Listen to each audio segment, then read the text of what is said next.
The Oklahoma Sooners, they got the best quarterback situation in all of college football.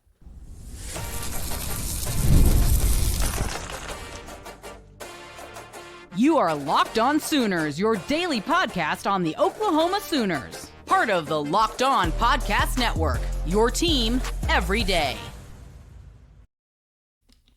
What's up, Sooner Nation? Welcome to Locked On Sooners, and thank you for making Locked On Sooners your first listen every single day. Shout out to all the everydayers out there tuning in, subscribe to the show wherever you get your podcasts. We're part of the Locked On Podcast Network, your team every day. He's Jay Smith of Unfair Sports. I'm John Williams of Sooners Wire at USA Today Sports. On today's show, we're going to talk through Oklahoma versus Auburn. What are the burning questions in that first SEC matchup on the 2025 schedule? We're going to talk about a playmaker that made ESPN's top playmakers for 2025, not including quarterbacks. And first, we're going to talk about Oklahoma's quarterback situation because ESPN ranked all 136 FBS quarterback situations in the country. And Jay, the Sooners came out top tier because there's only one. Put them ones up, guys. There's only one, Oklahoma. But no, it's funny to see that the hype is really building up. Like everybody is recognizing that last year was an anomaly. All the injuries and everything that went down, knock on wood. Barring any of that, Oklahoma should be good. And so ESPN did their, annual rankings. They ranked all 136 FBS QB situations going into this season. Tier 1, Oklahoma, like you said, they made it. They're up there with Clemson, LSU, Penn State, as well as, I guess, South Carolina, which is a very intriguing one to see in that Tier 1.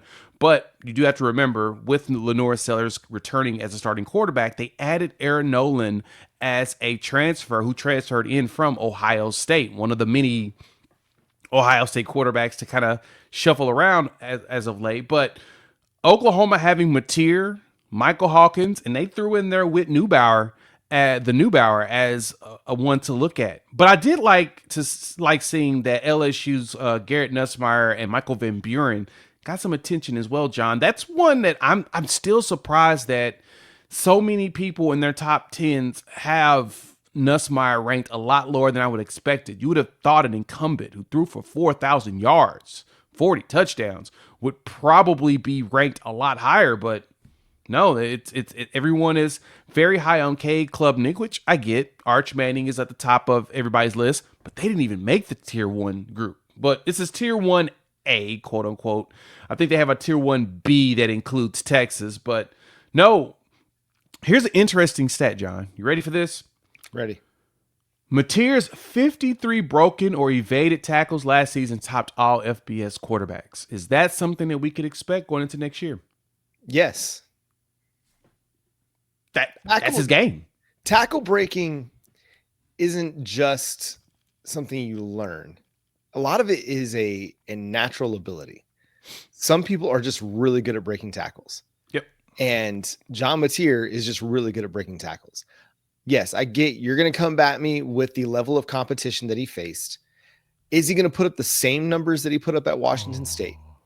Maybe not. Does he have to put up the same numbers he put up at Washington State for Oklahoma to be successful? No. I can contend that if he puts up 75% of the production he put up last year, Oklahoma's winning 10 games. Easy. I mean, easy to me, because that's 30 total touchdowns or a little bit more than 30 total touchdowns. That's a winning season for Oklahoma.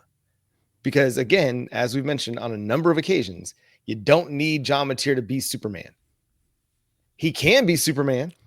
He can carry an offense. But the beauty of it is you don't need him to. You've rebuilt your offensive line. You've added a dynamic running back in Jaden Ott. And you've got a defense that can keep the game in such a way that you don't need your offense to go score 40 points to win. This isn't the Lincoln Riley era. This isn't, I got to go score 50, otherwise we're not going to win a game. That's not what this is going to be this year. Might there be a game in which you have to win a shootout? Absolutely. That game at the end of the season against LSU has fireworks written all over it, but it's not going to be every week. You're not going to have to go have a Sam Bradford score 60 points a game over the final month of the season to win games. You're not going to have to do that. this is a very different ball game because Oklahoma's rebuilt that defense. But John Mateer is one of the better quarterbacks in college football. Everybody's saying it. I'm not the only one. He's one of the best. Sorry, that's my Donald Trump impersonation. Mm-hmm. He's going to be really good this year.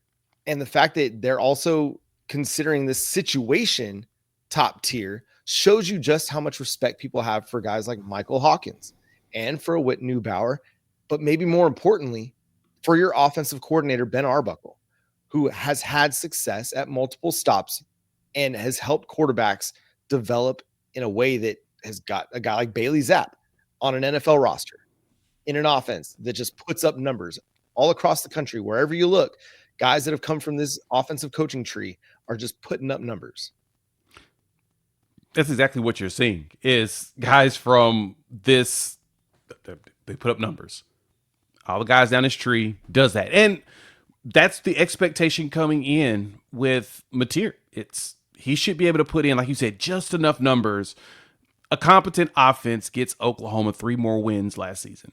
Yep, that's it. Yeah. And mainly because they keep the ball in their hands instead of giving the ball away immediately. You don't get turnovers and then a fumble happens. And I'm glad you pointed that out, John, because the Jackson Arnold piece, everybody was like, oh, well, you guys were hyping Jackson Arnold up last year. Yeah, the potential is there. He may actually have a really good year at Auburn with the way that they're set up, veteran wide receivers, and brought some solid transfers, a lot of transfers on the line, and we'll talk about that in the 4th segment, but he had all the potential for it based upon how he performed in high school. The question was going to be, was everything else around him going to make it where he'll be able to perform? Well, Mateer's got all of that. Same thing with Michael Hawkins. I think Michael Hawkins is going to be a hell of a lot better this year than he was last year. Yep. Not only does he have the experience, but now, again, he has a quarterback in front of him that's going to show him, let that thing rip. Don't be afraid of interceptions.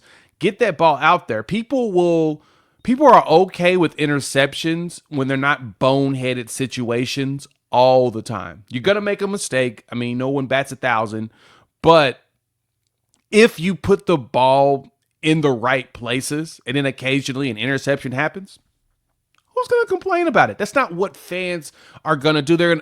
A lot of us, those that are rational, will look at it and say, okay, I see where he was going for. He was trying to push the ball here, and unfortunately, a defender had an idea what was going on. Last year, we didn't have much risk taken by Michael Hawkins. I think this year, the time that he does get into the game, he will take some risk. He'll push the ball. He'll make some things happen. Plus, he can make things happen with his feet. Same thing with John Mateer. So, for any opponent of Oklahoma, they're going to have to pay attention to both. Hawkins has shown you that he has the arm to throw at a distance. I mean, that's the 60-yarder and the 70-yarder to J.J. Hester last year. Both of them had mainly air yards where he would catch and fall. So, he's got an arm. He can do it. And another stat that was intriguing, no QB who averaged at least 9 air yards per throw had a lower rate of off-target throws than John Mateer, who is at 9.1%. I get a lot of you hate the nerds. You're a hater when it comes to the analytics. That's a key statistic. That's taken into account of all the throws he's throwing. And if they're going over 9 air yards, they're on target. Accuracy is critical. The completion percentage will never always reflect just how good passes are, because there will be drops. There will be a defender that gets a last second hand in there and with a deflection.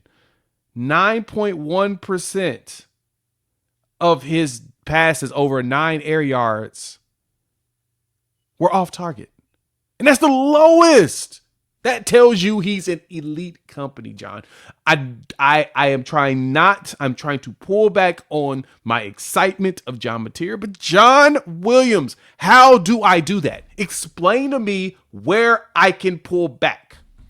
The only thing we can do is sit here and just preface it with, we need to see it. It's going to be a jumping competition. Again. We need to know what the wide receiver situation is going to look like. Are they going to be healthy? Are they going to have their guy Giovanni Gibson out there? Because if Giovanni Gibson's out there, then he's got his dude from spring ball that they were just lighting up Oklahoma's defense. What's the wide receiver situation going to be? Because that is going to be critical, because it was not good last year, and we saw what it did to the Oklahoma Sooners offense. But again, it's not all on John Mateer's shoulders because Oklahoma's got a good defense. And one player in particular showed up on ESPN's top playmakers for 2025 that didn't include quarterbacks. We'll discuss him coming up next here on Locked On Sooners. The NBA playoffs are in full swing, and every night delivers highlight-worthy performances, major momentum shifts, and can't miss moments. Whether it's a game-winning shot or a breakout player, there's never been a better time to get in on the action. So FanDuel is making it easy to stay in the game before tip-off and live with player props, performance trends, and same-game parlays. Fans have more ways than ever to play smart and win big. Like, we're looking at the NBA playoffs right now, Eastern Conference Finals. You've got some player props that, of course, you can check out for, like, the Knicks. I'm wondering, who will score more than 10 points? Should I put together a same-game parlay of Pascal Siakam along with Josh Hart and Tyrese Halliburton, all scoring over 10 points? Then toss in some Thunder players like a Jalen Williams, maybe a Dante DiVincenzo to try to make a little extra money. You can do that. The best part is, how could a $200 bet bonus in bets add to the excitement if you hit that first $5 bet? Well, if you're new to FanDuel, it's the perfect time to sign up. If you head over to FanDuel.com, place your first $5 bet. If it wins, you get $200 in bonus bets. Make every moment more with FanDuel, official sports betting partner of the NBA. Thanks again for making Locked On Sooners your first listen every single day. Shout out to all the everydayers out there tuning in and subscribe to the show wherever you get your podcasts. We're part of the Locked On Podcast Network, your team every day. Coming up in the third segment, we're going to break down that Auburn-Oklahoma game that's going to be in Norman this year. Oklahoma got the big win in Auburn, Alabama last year.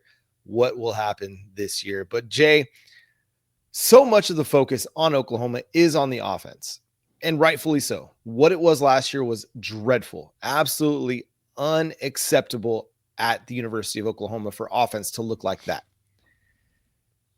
But what we're not talking enough about is how Oklahoma's got a bevy of playmakers on that defense, guys that people are talking about and a lot of guys that people aren't talking about. But one dude that should be on everybody's radar and will be at some point is R. Mason Thomas. This dude had 9 sacks last year, and he is just still flying under the radar somehow in SEC circles, in college football circles, because he's not considered among the top pass rushers. And guys like Dylan Stewart are being ranked way ahead of him, even though they had less production. But ESPN, Adam Rittenberg, came out with the top playmakers for 2025 that didn't include quarterbacks, because generally quarterbacks really make up all these lists. And R. Mason Thomas was included. And it's rightfully so, because the guy's going to be a top 100 pick next year. I believe that he could push for the first round, depending on how this season goes. And if people are able to just kind of get past some of the height, length issues. But here's what he had to say about Oklahoma, or about R. Mason Thomas.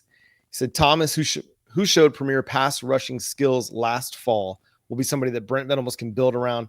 More than half of his total tackles came from losses. And he became the first Oklahoma player to record 3 sacks in a game since 2020, and got better as games went along, recording 6 of his sacks in the fourth quarter. An SEC coach said he's not at the level of Dylan Stewart, disrespectful, churlish, and insubordinate, but he's a dynamic kid. Churlish. But I understand Dylan Stewart's dynamic, and he's more of a disruptor than a producer. So you get it. Right? You understand why they would say that, while also at the same time. John, one thing that we have recognized here is that R. Mason Thomas, let's look at the perspective here. He had 9 sacks last season, right? How many of those came in the SEC? I want to say like 6. Yeah. 6 of them. 6 of them came in SEC play. He had his 3 against Tulane, and that was basically his coming out party. And right after that, Auburn, he started to just produce them in every other game. He got the half sacks. What's that against? Let's see. That was Tennessee as well as South Carolina. He got sacks against Missouri, Alabama, LSU. He went 3 straight games with the sack as well. So, yeah. R. Mason put up most of his numbers. 6 of his 9 sacks last season came in SEC play, and he was very much disruptive. He's all over the place. picking up fumbles, taking them in for touchdowns. He caused a fumble against Tulane and then picked up his fumble. He went against LSU as soon as Grayson Hall got in there, saw that, picked up the ball, ran it in for a tutty. So our Mason Thomas disruptiveness is something that teams are paying attention to. Again, no, he's not as dynamic as Dylan Stewart because that dude's dip is absurd, especially at 6'6". But our Mason is a force, and you're right. Team's going to key in on him, but I love that they're going to pay attention to him heavily. Why? That opens it up for Marvin Jones Jr., who needs to have a great year in order to propel himself in the NFL draft. He is required to have one. The former 5-star has got to prove to everybody that, no, the rumors are bad. I am good at this game. But I love to see that R. Mason Thomas is getting some recognition and that now teams really have to be put on notice when it comes to him. They know that R. Mason is going to be around here causing problems. Miguel Chavis is cooking in that edge room, and all it is going to do is get better. So, Sooner fans, we know the defense was good last year.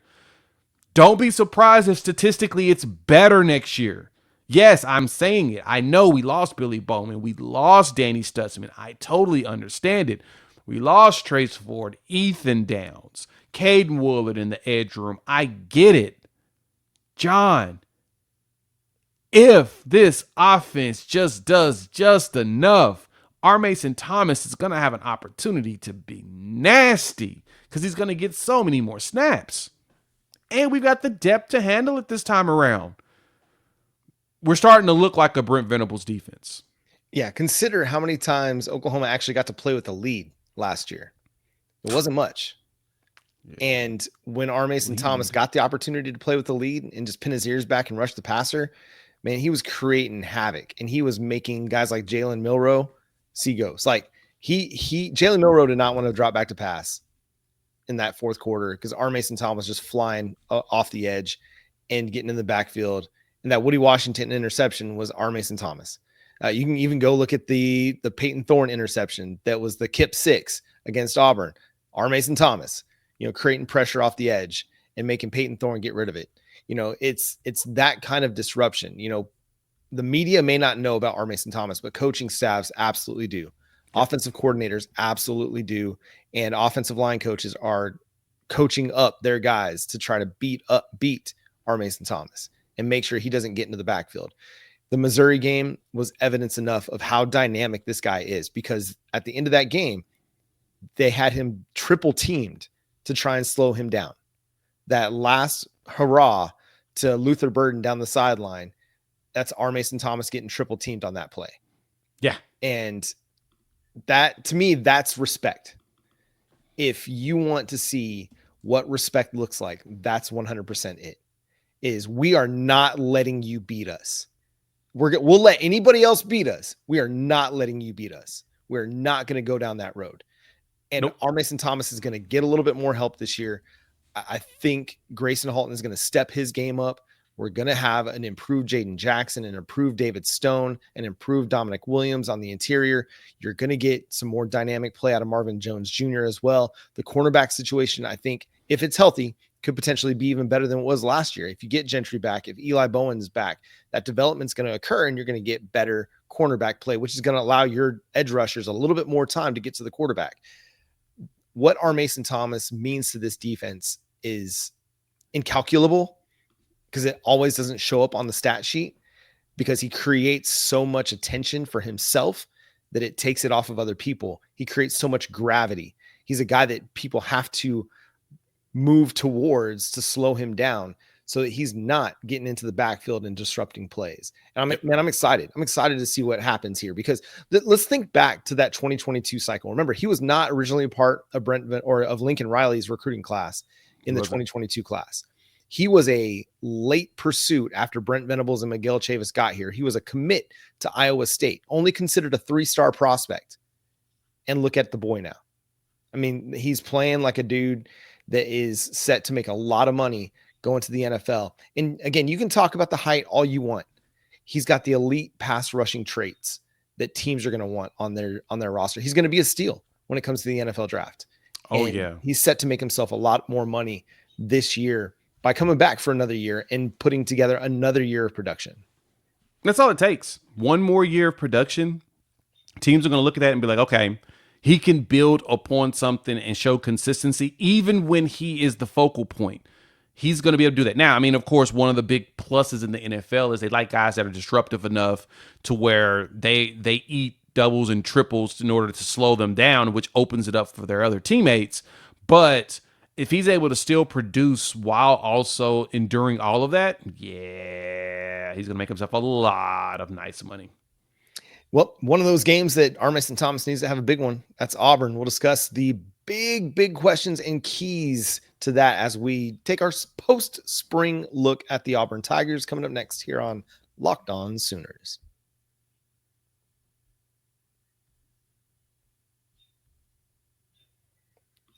Thanks again for making Locked On Sooners your first listen every single day. Shout out to all the everydayers out there tuning in and subscribe to the show wherever you get your podcasts. We're part of the Locked On Podcast Network, your team every day. Jay, the Auburn Tigers will come to Norman this year for Oklahoma's first SEC game this season, and there will be a familiar face at quarterback in Jackson Arnold with a dynamic wide receiver group featuring Cam Coleman and Eric Singleton, the Georgia Tech transfer, who was considered by many the top wide receiver transfer in the 2024-2025 offseason. So, Jay, as you kind of take a look at this game from a 10,000-foot view, what do you think of the Auburn Tigers as we sit here in May? Yeah, coming into this year from after, of course, last season or whatnot, Cam Coleman being a returning starter, they're bringing a pretty veteran offensive line with some additional transfers. So you've got, 3 offensive linemen that are returning starters. You're bringing, Brandon Fazier over at tight end. And for them, the biggest thing is, what's that running back group going to look like with Jackson Arnold? But the good thing for Jackson Arnold, like you mentioned, he's got some really good wide receivers that's going to be around him, and Cam Coleman and Eric Singleton Jr., the Georgia Tech transfer, and a solid offensive line.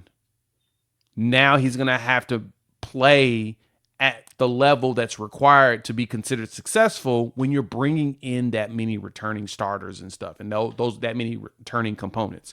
So on the offensive side of the ball, they brought in a lot of transfers over the last couple of years, and so we have to see if they're going to actually be able to put up the numbers that's needed in order to be successful for the year. The expectation, I think 8.5 or 7.5 is the number that Vegas, FanDuel has for their win total for next year. And so there's kind of no excuse, John, if we're really thinking about it. They got a favorable schedule to do it. But when I'm looking at it just at the top, having an offensive line with consistent guys over 600 snaps, even though some are transfers, if they gel early, they should win a lot of games. I mean, the situation is better for Jackson Arnold going into this season than it was for any quarterback. Mm-hmm. It would have been last year for Oklahoma because it was just not good. It was not set up well because the offensive line was banged up. The wide receiver room was banged up, and it was going to be inexperienced. And so it's a better situation for him. So I think that puts a little bit more onus on Oklahoma's defense to have to contain what I think is still a talented dude. I get it. Last year was not good. It was not a great showing from Jackson Arnold, but he did have some moments that you saw the talent on display. And I think the biggest question comes with Oklahoma's cornerback room, with Eli Bowen, Gentry Williams, maybe Kendall Dolby getting some outside looks, the guys that are true freshmen behind them, the Jeremiah Newcomb that was part of that 2024 recruiting class, hopefully stepping up and earning some opportunities, Jacoby Johnson, the former four-star. How well do they perform against Cam Coleman, Eric Singleton? Because we know that Auburn's going to have good playmakers. They generally do. That's a team that typically has good wide receiver play. The question is, what's the quarterback going to look like? And what's the offense under Hugh Freeze going to look like? Are they going to make boneheaded mistakes? Are they going to throw interceptions? And that's going to be the key for Jackson Arnold. Can he avoid the turnover? Can he avoid seeing ghosts against that Oklahoma defense? Can he take in the pressure of playing on Owen Field once again? It's going to be very mental for him. But for Oklahoma's quarterback room, slowing down those wide receivers is going to be really, really key because they're going to be able to get open. It's just limiting how much they get open and how quickly they get open so that Jackson Arnold's forced to hold the ball beyond 2.5, closer to 3 seconds and go through his progressions. Yeah. it's going to be important for him to make the right decisions with enough veteran savviness at wide receiver that he can take some risks. He wasn't trying to make very many risks last year either. That was another situation similar to the Michael Hawkins piece. Jackson Arnold was not trying to be a risk taker.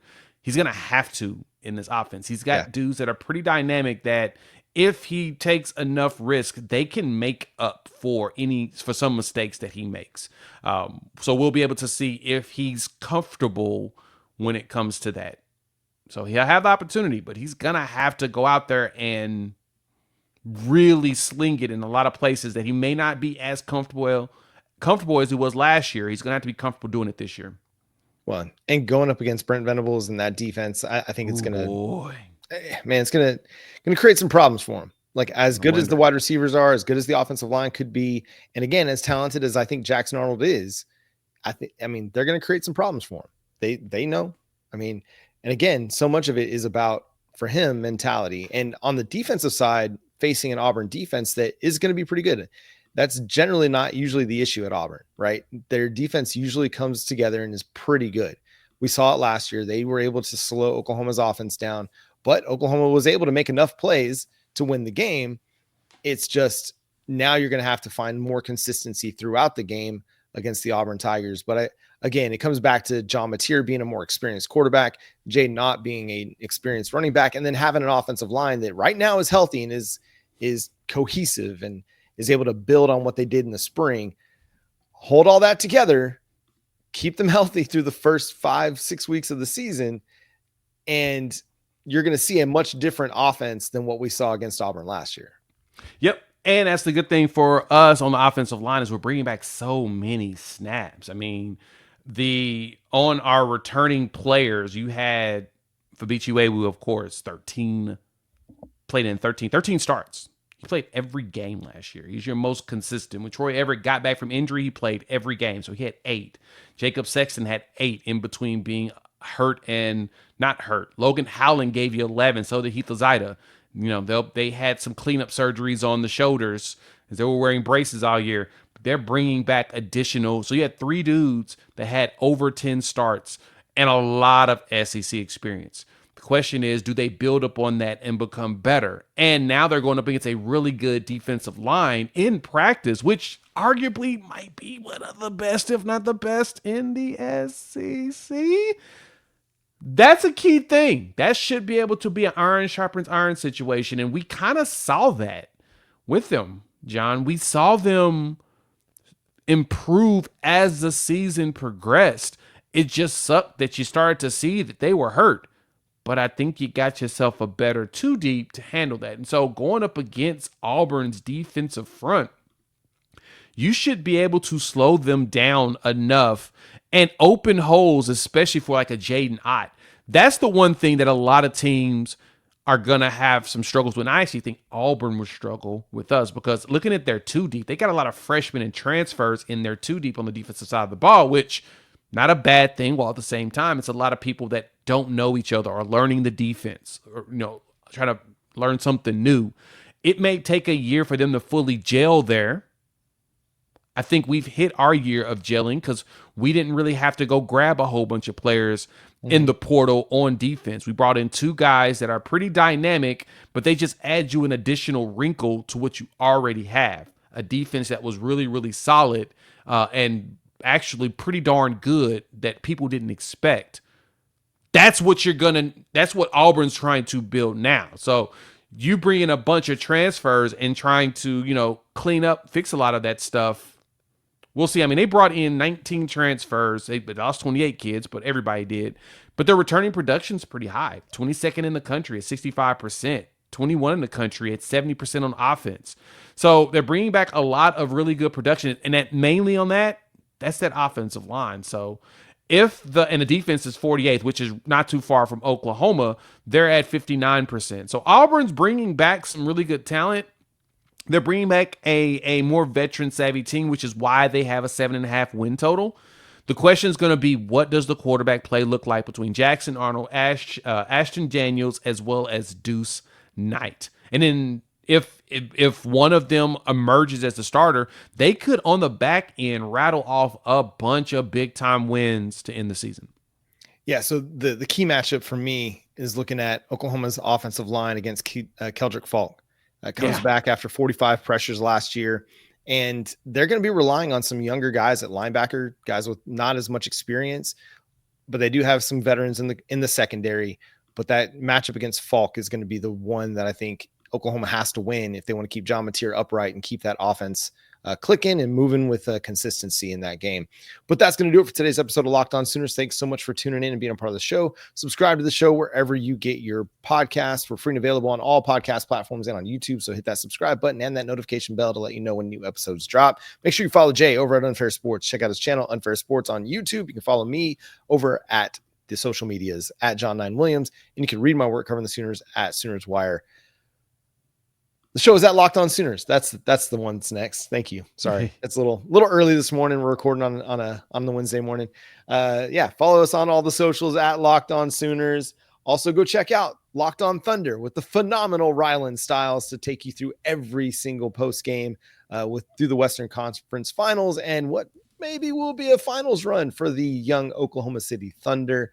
Do that over at Locked On Thunder. Also go check out the portal with our guy Brian Harris, taking you through all of the ins and outs of the transfer portal, high school recruiting.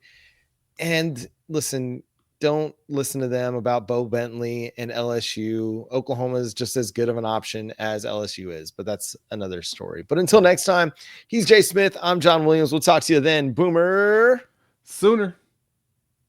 You got to have some negative press to go with all this Oklahoma hype. It's fine. Everything's fine. Oklahoma is still quarterback university. It is.